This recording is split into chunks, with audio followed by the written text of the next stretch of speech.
নমস্কাৰ মৰমৰ ছাত্ৰ ছাত্ৰীসকল সকলোলৈকে তোমালোকক আন্তৰিক শ্ৰদ্ধা জনাই আজিৰ পাঠ আমি আৰম্ভ কৰিব বিচাৰিছোঁ। আমি বিশেষকৈ নৱম শ্ৰেণীৰ সমাজ বিজ্ঞানৰ ইতিহাস খণ্ডৰ দ্বিতীয় পাঠ গ্ৰোথ অফ ইণ্ডিয়ান নেশ্যনেলিজিম, ভাৰতবৰ্ষত জাতীয়তাবাদৰ বিকাশ বা উন্মেষ, এই বিষয়ে আমি আলোচনা কৰি আছোঁ। মই যতীন বৰা, উষাপুৰ উচ্চ মাধ্যমিক বিদ্যালয়ৰ সহকাৰী শিক্ষক। প্ৰিয় বিদ্যাৰ্থী, এই বিষয়ে গ্ৰোথ অফ ইণ্ডিয়ান নেশ্যনেলিজিমৰ বিষয়ে আমি ইয়াৰ পূৰ্বতে এটি পাঠ আগবঢ়াইছিলোঁ। আজি তাৰ পৰৱৰ্তী পাঠ এয়া। তোমালোকে আজিৰ এই ভিডিঅ'টো চোৱাৰ আগতে তোমালোকে পাৰ্ট 1 ইয়াৰ আগৰ ভিডিঅ'টো তোমালোকে চাই ল'বা। চালে তোমালোকৰ গ্ৰোথ অফ ইণ্ডিয়ান নেশ্যনেলিজিমৰ বিষয়ে জানিবৰ কাৰণে অতি সহজ হৈ পৰিব। আমি পূৰ্বতে আগৰ পাঠত তোমালোকক জাতীয়তাবাদ মানে কি, জাতীয়তাবাদৰ সংজ্ঞা, ভাৰতবৰ্ষ জাতীয়তাবাদ কিদৰে ভাৰতবৰ্ষত জাতীয়তাবাদ গঢ় লৈ উঠিছিল তাৰ 4টা কাৰণ বা কাৰক আমি আলোচনা কৰিছোঁ। জাতীয়তাবাদৰ কোনে কেনেকৈ কি সংজ্ঞা দিছে সেই বিষয়ে আমি আগৰ পাঠত বিতংকৈ আলোচনা কৰিছোঁ। সেয়েহে প্ৰিয় বিদ্যাৰ্থী, তোমালোকে আজিৰ তোমালোকৰ পাঠ চোৱাৰ আগতে তোমালোকে পূৰ্বৰ পাঠটো তোমালোকে চাই ল'বা। চাই ল'লে আজিৰ পাঠ বুজিবলৈ তোমালোকৰ সহজ হ'ব। আমি আলোচনা কৰি আছোঁ গ্ৰোথ অফ ইণ্ডিয়ান নেশ্যনেলিজিম, অৰ্থাৎ ভাৰতৰ জাতীয়তাবাদৰ উন্মেষৰ কিছুমান কাৰকৰ বিষয়ে আলোচনা কৰি আছোঁ। আজি আমি আলোচনা কৰা বিষয়টো হৈছে ধৰ্মীয় আৰু সমাজ সংস্কাৰ আন্দোলন। ই 5 নম্বৰ কাৰক হ'ব। ধৰ্মীয় আৰু সমাজ সংস্কাৰ আন্দোলন, এই বিষয়ে আমি আজি আলোচনা কৰিম। ধৰ্মীয় আৰু সমাজ সংস্কাৰ আন্দোলনে কিদৰে ভাৰতবৰ্ষৰ জাতীয়তাবাদ গঠনত সহায় কৰিছিল সেই বিষয়ে আমি আলোচনা কৰিম। বিশেষকৈ আজি আমি ব্ৰাহ্ম সমাজ আৰু প্ৰাৰ্থনা সমাজৰ বিষয়ে আলোচনা কৰিম।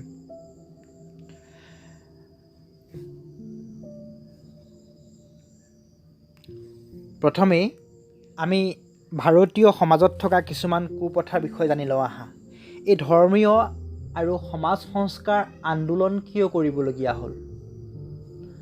মই আগৰ এটা পাঠত তোমালোকক কৈছিলোঁ, সমাজৰ যিকোনো এটা ঘটনা ঘটিবলৈ হ'লে তাৰ কিছুমান কাৰক বা কাৰণ নিহিত, ঘটনাটোৰ কাৰণ বা কাৰণ নিহিত থাকিবই লাগিব। যে ভাৰতবৰ্ষত ধৰ্মীয় আৰু সমাজ সংস্কাৰ নামৰ এক আন্দোলন হ'বলগীয়া হ'ল, যি সময়ছোৱাত ব্ৰিটিছৰ বিৰুদ্ধে আন্দোলন কৰিবলগীয়া হৈছে। সেই সময়ছোৱাতে সমসাময়িকভাৱে ভাৰতীয় কিছুসংখ্যক শিক্ষিত জ্ঞানী পণ্ডিতৰ নেতৃত্বত ভাৰতবৰ্ষত সমাজ আৰু ধৰ্মীয় আন্দোলনৰ সূত্ৰপাত ঘটিছে,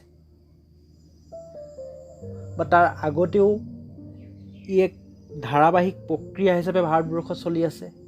তোমালোকে 8ম শ্ৰেণীত পাই আহিছা ভক্তিবাদ আন্দোলন, ভক্তিবাদ মুভমেণ্ট, দক্ষিণ ভাৰতৰ ভক্তিবাদ, উত্তৰ ভাৰতৰ ভক্তিবাদ, অসমৰ শ্ৰীমন্ত শংকৰদেৱে কৰা ভক্তিবাদী আন্দোলন, সেই বিষয়ে তোমালোকে পাই আহিছা। ক্ৰমশ সময়ে সময়ে সমাজখনৰ পৰা কিছুমান অশুভ শক্তি, অশুভ ৰীতি নীতি এইসমূহ আঁতৰাবৰ কাৰণেই সময়ে সময়ে সমাজ আৰু ধৰ্মীয় সংস্কাৰ আন্দোলন ভাৰতবৰ্ষত ঘটি আহিছে আৰু অনাগত দিনতো ই ঘটি যাব। ই এক সমাজৰ এক পৰিচয় বা লক্ষণ, ভাৰতীয় সমাজৰ, ইউৰোপীয় সমাজৰ য'তেই নহওক লাগিলে, যি সমাজতেই নহওক লাগিলে, ই এক লক্ষণ যে সময়ে সময়ে সমাজখন সংশোধিত ৰূপত বা পিউৰিফাই অৰ্থাৎ সংশোধন কৰাৰ এক আন্দোলন গঢ় লৈ উঠে। চোৱাচোন, ঊনবিংশ শতিকাত ভাৰতত পশ্চিমীয়া শিক্ষাৰ প্ৰসাৰ যথেষ্ট ঘটে। সেই পশ্চিমীয়া শিক্ষাৰ পোহৰে বহু ভাৰতীয় মানুহৰ মন অধিক মুকলি কৰি তোলে। ফলত ভাৰতীয় মানুহৰ সামাজিক আৰু সাংস্কৃতিক জীৱনৰো বহু সাল সলনি ঘটিবলৈ ধৰে। পশ্চিমৰ উদাৰ যুক্তিবাদী চিন্তাধাৰাৰে নতুনকৈ শিক্ষিত হোৱা ভাৰতীয়ৰ মনত নতুন আশাৰ সঞ্চাৰ ঘটে। ফলত যুগ যুগ ধৰি চলি অহা পৰম্পৰা, ৰীতি নীতি, অন্ধবিশ্বাস, গোড়ামী, জাতিভেদ প্ৰথাৰ নিয়মসমূহ পশ্চিমীয়া শিক্ষাৰ ব্যৱস্থাৰ প্ৰভাৱত দূৰ হোৱাৰ উপক্ৰম হ'ল। আমাৰ ভাৰতীয় সমাজত বিশেষকৈ কিছুমান পৰম্পৰা, অন্ধবিশ্বাস, ধৰ্মীয় গোড়ামী, জাতিভেদ প্ৰথা, এনেকুৱা কিছুমান প্ৰথাই প্ৰাচীন কালৰে পৰাই চলি আছিল আৰু পৰৱৰ্তী পৰ্যায়ত ই গাঢ় হৈ পৰিছিল। আৰু সেই ধৰ্মীয় গোড়ামী বা জাতিভেদ এনেকুৱা কুপ্ৰথাসমূহ ভাৰতীয় সমাজৰ পৰা বিতাড়ন কৰিবৰ বাবে পশ্চিমীয়া শিক্ষাৰ দ্বাৰা শিক্ষিত হোৱা এচাম শিক্ষিত ভাৰতীয়ই যি আন্দোলনৰ সূত্ৰপাত ঘটাইছিল, সেই আন্দোলনটোকেই ধৰ্মীয় আৰু সমাজ সংস্কাৰ আন্দোলন হিচাপে গণ্য কৰা হয়।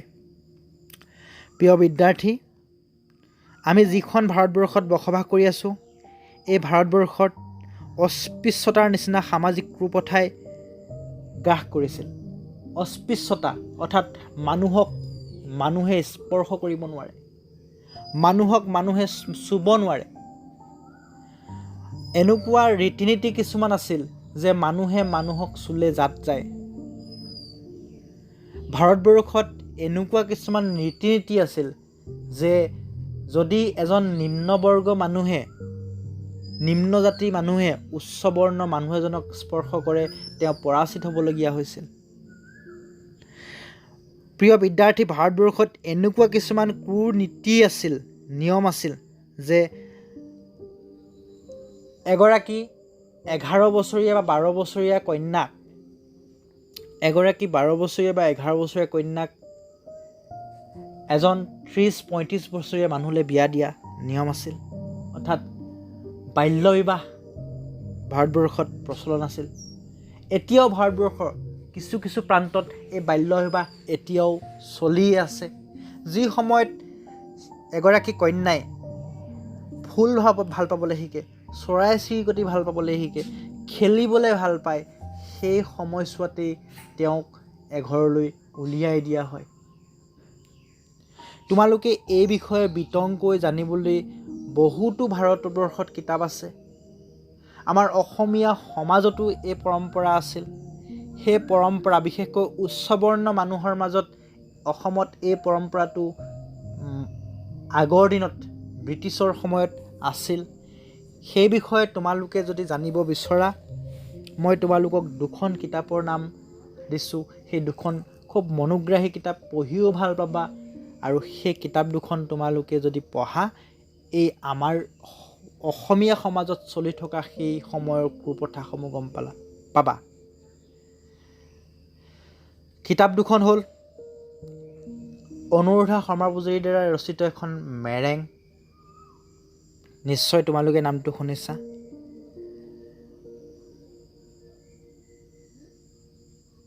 মেৰেঙৰ বিষয়ে তোমালোকে নামটো নিশ্চয় শুনিছা।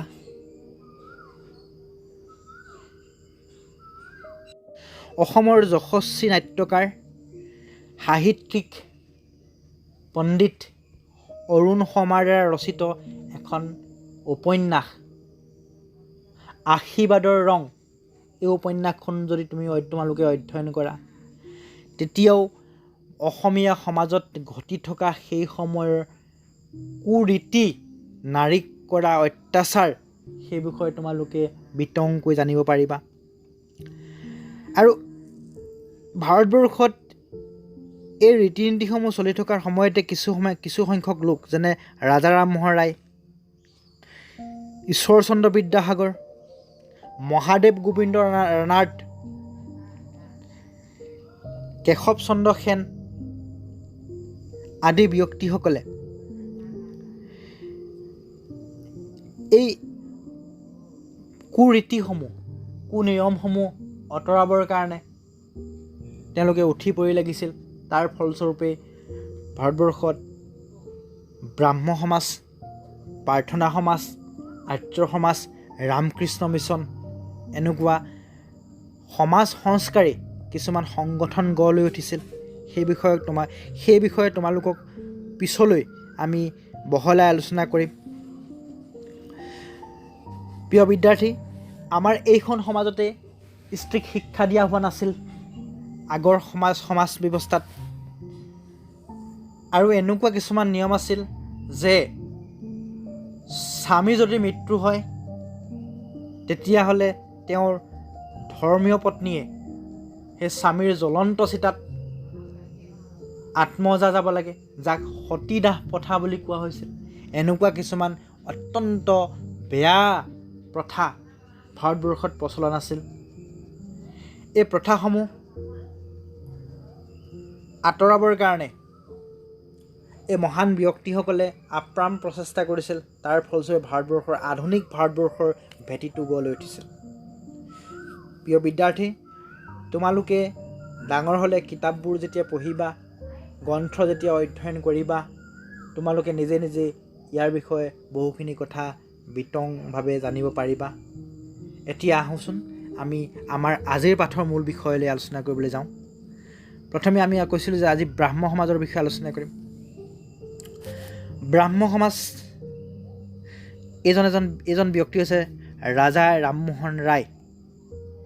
তেখেতক ভাৰতবৰ্ষৰ প্ৰথম আধুনিক ব্যক্তি বুলি কোৱা হয়, আধুনিক মানুহ বুলি কোৱা হয় তেখেতক, ৰাজা ৰামমোহন ৰায়। ভাৰতীয় ধৰ্মীয় সমাজ অৰ্থাৎ ধৰ্মীয় সংস্কাৰ আন্দোলনৰ কথা ক'বলৈ যাওঁতে ব্ৰাহ্ম সমাজৰ বিষয়ে কিছু আলোচনা কৰা দৰকাৰ হয়। ৰাজা ৰামমোহন ৰায়ৰ চেষ্টাত 1828 চনত কলিকতাত ব্ৰাহ্ম সমাজ প্ৰতিষ্ঠা হয়। এতিয়া ব্ৰাহ্ম সমাজ কিমান চনত প্ৰতিষ্ঠা কৰা হয়? 1828 চনত। ক'ত প্ৰতিষ্ঠা কৰা হয়? কলিকতাত প্ৰতিষ্ঠা কৰা হয়। আৰু কাৰ প্ৰচেষ্টাত ব্ৰাহ্ম সমাজ গঢ় লৈ উঠে? ৰাজা ৰামমোহন ৰায়ৰ প্ৰচেষ্টাত ব্ৰাহ্ম সমাজ গঢ় লৈ উঠে। 1833 খ্ৰীষ্টাব্দত ৰাজা ৰামমোহন ৰায়ৰ মৃত্যু হয়। তেওঁৰ পিছত যথাক্ৰমে মহৰ্ষি দেৱেন্দ্ৰনাথ ঠাকুৰ, ব্ৰহ্মানন্দ কেশৱ সেন, পণ্ডিত শিৱনাথ শাস্ত্ৰী আদিয়ে ব্ৰাহ্ম সমাজ পৰিচালনা কৰিছিল। ব্ৰাহ্ম সমাজৰ প্ৰভাৱ অসমত ভাৰতৰ চাৰিওফালে বিয়পি পৰিছিল। আমাৰ অসমতো ব্ৰাহ্ম সমাজৰ প্ৰভাৱ পৰিছিল। 1866 পৰা 1878 খ্ৰীষ্টাব্দৰ ভিতৰত মূল ব্ৰাহ্ম সমাজ দুটা ভাগত ভাগ হৈ যায়। এটা হৈছে আদি ব্ৰাহ্ম সমাজ, ভাৰত ব্ৰাহ্ম সমাজ আৰু সাধাৰণ ব্ৰাহ্ম সমাজ, তিনিটা ভাগত। তাত আদি ব্ৰাহ্ম সমাজ, ভাৰত ব্ৰাহ্ম সমাজ আৰু সাধাৰণ ব্ৰাহ্ম সমাজ, অৰ্থাৎ তিনিটা ভাগত ব্ৰাহ্ম সমাজ ভাগ হৈ যায়। কি কি আছিলে? 1 আদি ব্ৰাহ্ম সমাজ, 2 ভাৰতৰ ব্ৰাহ্ম সমাজ, 3 সাধাৰণ ব্ৰাহ্ম সমাজ। এই তিনিটা ভাগত ব্ৰাহ্ম সমাজ ভাগ হৈ যায়। তেনেহ'লে আমি ইতিমধ্যে ব্ৰাহ্ম সমাজৰ বিষয়ে থুলমূলকৈ আলোচনা কৰিলোঁ। প্ৰিয় বিদ্যাৰ্থী, ব্ৰাহ্ম সমাজৰ বিষয়ে সম্পূৰ্ণৰূপে আমি ইয়াত আলোচনা নকৰোঁ। তোমালোকৰ নৱম শ্ৰেণীৰ বিদ্যাৰ্থীয়ে জানিবলগীয়া তথ্যসমূহে আমি ইয়াত সদৰি কৰিছোঁ। ইয়াৰ বিষয়ে জানিবৰ কাৰণে তোমালোকে পিছলৈ ব্ৰাহ্ম সমাজৰ বিষয়ে কিতাপেই লেখা আছে, তোমালোকে নিৰ্দিষ্ট কিতাপ পঢ়ি এই ব্ৰাহ্ম সমাজৰ বিষয়ে বহুখিনি কথা আয়ত্ব কৰিব পাৰিবা। ব্ৰাহ্ম সমাজ আমি জানিবলগীয়া বিষয়টো হৈছে ব্ৰাহ্ম সমাজ কিমান চনত প্ৰতিষ্ঠা কৰা হৈছিল? 1828 চনত প্ৰতিষ্ঠা কৰা হৈছিল। আৰু ক'ত প্ৰতিষ্ঠা হৈছিল? কলকাতাত প্ৰতিষ্ঠা কৰা হৈছিল। আৰু কোনে প্ৰতিষ্ঠা কৰিছিল? এইজন ব্যক্তি ৰাজা ৰামমোহন ৰায়ে প্ৰতিষ্ঠা কৰিছিল। এতিয়া আমি ব্ৰাহ্ম সমাজৰ বিষয়ে গম পালোঁ। এতিয়া ব্ৰাহ্ম সমাজৰ সংস্কাৰ, অৰ্থাৎ ব্ৰাহ্ম সমাজে ভাৰতীয় সমাজ সংস্কাৰ কৰিবৰ কাৰণে কি কি আঁচনি হাতত লৈছিল, সেইটোহে বেছি গুৰুত্বপূৰ্ণ বিষয়। এই ব্ৰাহ্ম সমাজ প্ৰতিষ্ঠা হৈ ব্ৰাহ্ম সমাজৰ উদ্দেশ্য কি আছিল? লক্ষ্য কি আছিল, ব্ৰাহ্ম সমাজে ভাৰতীয় সমাজলৈ কি অৱদান আগবঢ়াই থৈ গ'ল, অৰ্থাৎ ভাৰতীয় সমাজখন সংস্কাৰ কৰিবৰ কাৰণে ব্ৰাহ্ম সমাজে কি পদক্ষেপ গ্ৰহণ কৰিল, সেই বিষয়ে আমি জানিবলগীয়া আছে। ব্ৰাহ্ম সমাজৰ অৱদান তোমালোকৰ পৰীক্ষাত আহিব, লিখিব লাগিব। ব্ৰাহ্ম সমাজে ধৰ্মীয় আৰু সামাজিক এই দুই দিশৰে সংস্কাৰ বিচাৰিছিল। হিন্দু ধৰ্মৰ নামত আড়ম্বৰপূৰ্ণ কৰ্মকাণ্ডৰ সলনি বেদান্ত দৰ্শনৰ একেশ্বৰবাদ মানি মাথো উপাসনা কৰা। প্ৰথম তেওঁৰ সংস্কাৰটো আছিল যে বৰ্তমানো হিন্দু সমাজত, হিন্দু ধৰ্মত ৩৩ কোটি দেৱতাক পূজা উপাসনা কৰা হয়। এজন দেৱ বা দেৱীক হিন্দু ধৰ্মত পূজা উপাসনা কৰা নহয়। যদিও শ্ৰীমন্ত শংকৰদেৱ প্ৰায় ৫০০ বছৰ আগতে শ্ৰীমন্ত শংকৰদেৱ, আমাৰ নামদেৱ, তুকাৰাম আদি ব্যক্তিসকলে একেশ্বৰবাদ প্ৰচাৰ কৰিছিল, কিন্তু পৰৱৰ্তী পৰ্যায়ত সেই একেশ্বৰবাদ ভাৰতীয় সমাজে, গৰিষ্ঠ সংখ্যক সমাজে মানি লোৱা নাছিল আৰু তেওঁলোকে বিভিন্ন দেৱ দেৱীক পূজাৰ উপাসনা কৰিছিল। সেয়েহে ব্ৰাহ্ম সমাজৰ প্ৰথম সংস্কাৰটো আছিল যে হিন্দু ধৰ্ম নামৰ আড়ম্বৰপূৰ্ণ কৰ্মকাণ্ডৰ সলনি বেদান্ত দৰ্শনৰ একেশ্বৰবাদ মানি মাথো উপাসনা কৰা। একেশ্বৰবাদ, মাত্ৰ এজন ঈশ্বৰ আমাৰ এজন, আমি এজন ঈশ্বৰক পূজা কৰিব লাগে, উপাসনা কৰিব লাগে, বহু ঈশ্বৰক নহয়। দ্বিতীয়টো সংস্কাৰ আছিলে মূৰ্তি পূজা বাদ দিয়া। মূৰ্তি পূজা অৰ্থহীন, অৰ্থাৎ এটা মূৰ্তিত ভগৱান বিৰাজমান নকৰে, ভগৱান আমাৰ অন্তৰত বিৰাজমান কৰে। ৩ নম্বৰটো আছিল বৰ্ণভেদৰ বিৰোধিতা কৰা। বৰ্ণভেদ, জাতি, বৰ্ণ, তুমি নীচ, তুমি উচ্চ আদি ধাৰণাসমূহ সমাজৰ পৰা আঁতৰোৱা। অন্ধবিশ্বাস আৰু কুপ্ৰথাৰ বিলোপ ঘটোৱা।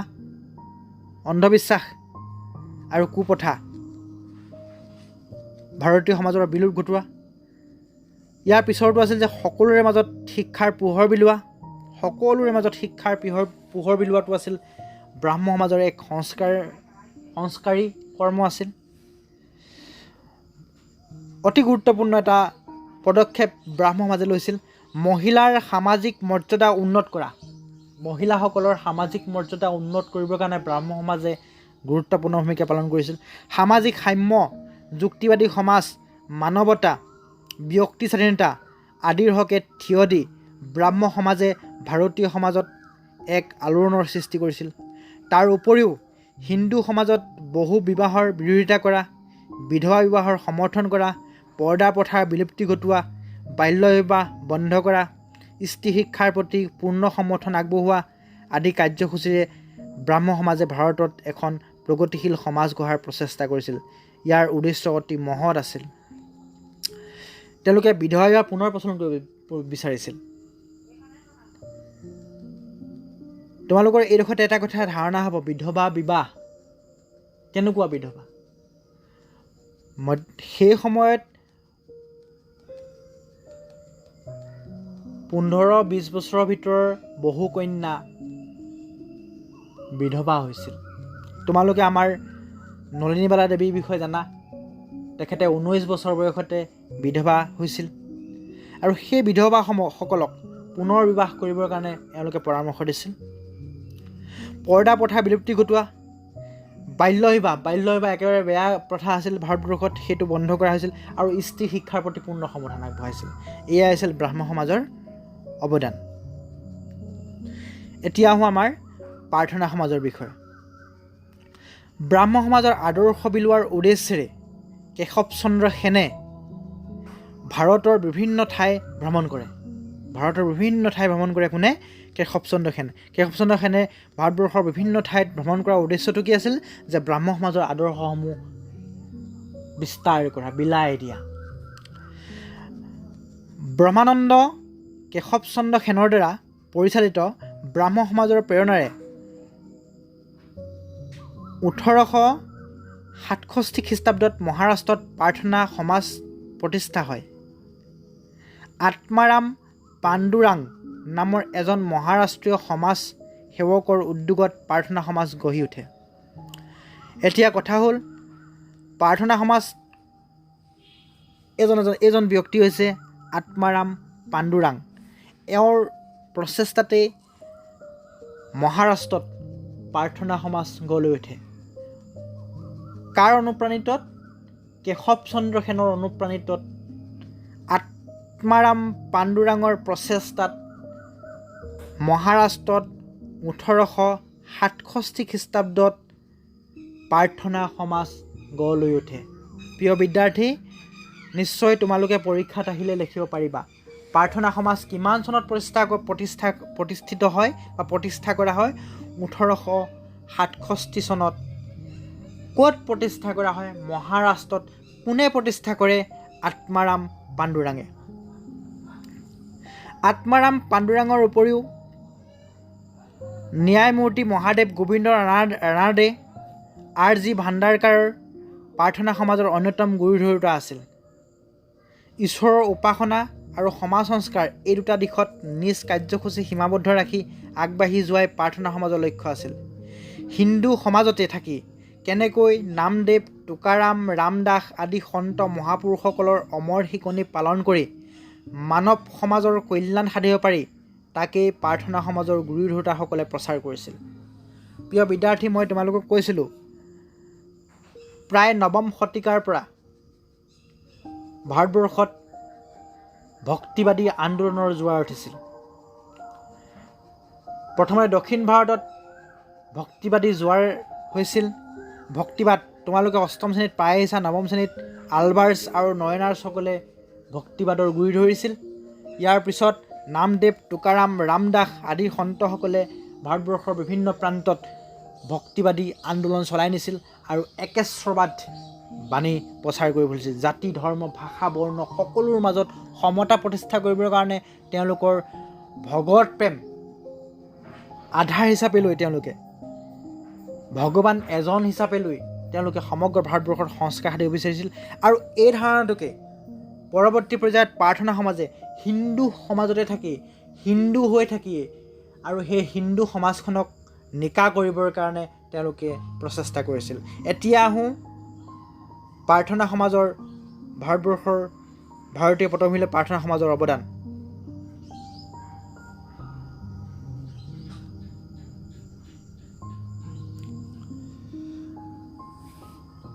প্ৰাৰ্থনা সমাজৰ অৱদান 19বিংশ শতিকাৰ দ্বিতীয়াৰ্ধত মহাৰাষ্ট্ৰৰ এনে এটা আৰ্থ-সামাজিক আৰু সাংস্কৃতিক দিশ নাই য'ত মহাদেৱ গোবিন্দ ৰানাডেৰ ভূমিকা নাছিল।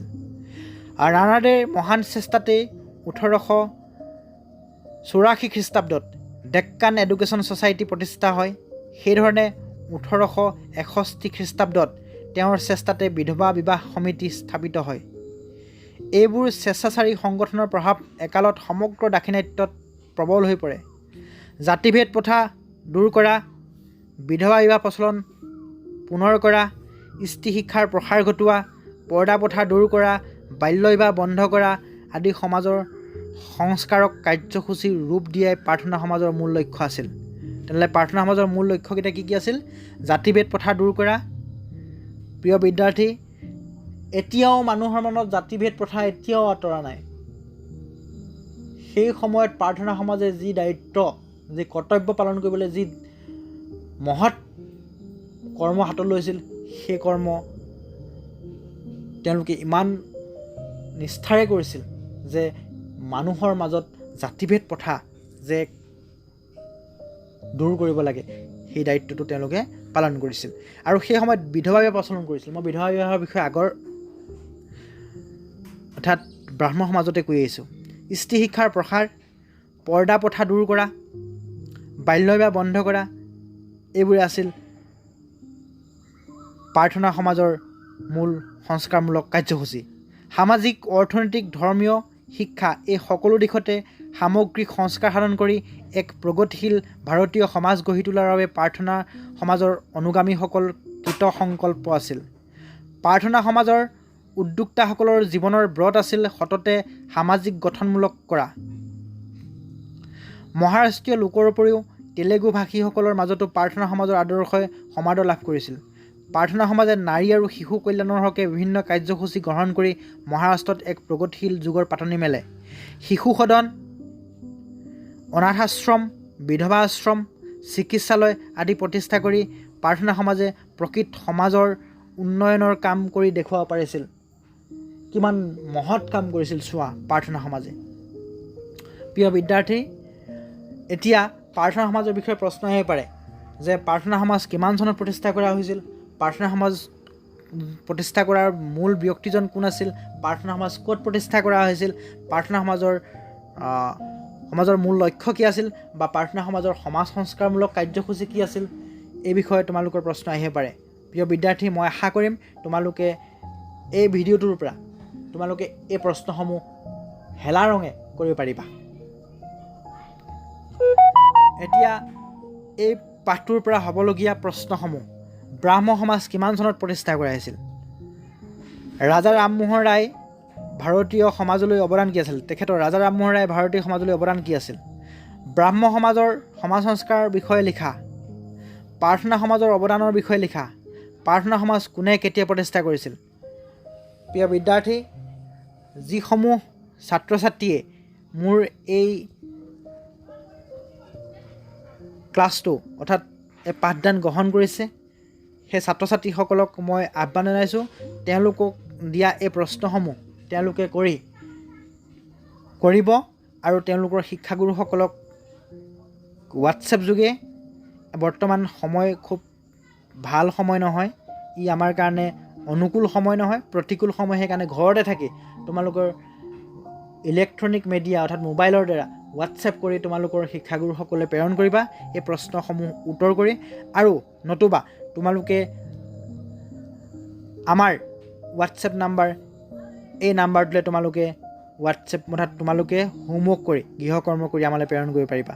আমি তোমালোকৰ গৃহকৰ্ম বা তোমালোকৰ প্ৰশ্ন উত্তৰ আমি চাই তোমালোকক পুনৰ আমি পৰামৰ্শ দিবলৈ সদা প্ৰস্তুত আছোঁ। প্ৰিয় বিদ্যাৰ্থী, যদি পাঠটো ভাল লাগিলে তোমালোকে আমাৰ চেনেলটোক লাইক, কমেণ্ট বা শ্বেয়াৰ কৰিবলৈ নাপাহৰিবা।